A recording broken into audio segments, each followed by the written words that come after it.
On the road near the U.S. border, the sheriff pulled over the woman under the pretext of a routine check and proceeded to search her. He searched her for a full 40 minutes before allowing Daisy to sit back in her car. Just as she was about to leave, the sheriff handed her a fine of $10,000. Daisy, who had once been a thief, was shocked upon seeing the amount. She couldn't help but remark, "Cops really make money fast." Hearing this, the sheriff immediately responded, saying that Daisy had thrown trash out of her car while driving, which had damaged his police vehicle. Asking her to pay a $10,000 fine was perfectly reasonable, he claimed. Daisy was silent after hearing this. In the desolate, deserted stretch of desert highway, she had no choice but to accept the fine. However, she didn't have that much money on her. The sheriff told her that there was an ATM not far ahead at a restaurant, and she could withdraw the money to pay the fine. Just as Daisy was about to head toward the ATM, the sheriff suddenly asked her to hand over her phone, citing the need to prevent her from fleeing after paying the fine.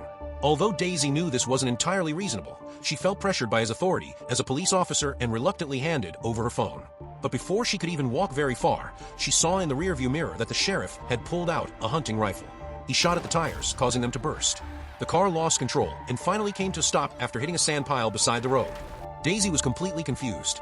She had no idea why the sheriff had done this. When she stumbled out of the car, she saw the sheriff drive off in the opposite direction. Daisy finally breathed a sigh of relief. But now, with her car disabled and no phone, she had no choice but to grab her backpack and start walking in search of help. After what felt like an eternity, she finally spotted a restaurant. As she walked in, she saw some loose change on the table. Without hesitation, she grabbed it and made her way to the public phone to call her boyfriend. She hoped he could come and pick her up.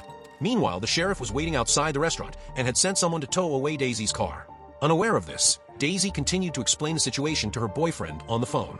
And just as she spoke, the sheriff appeared behind her.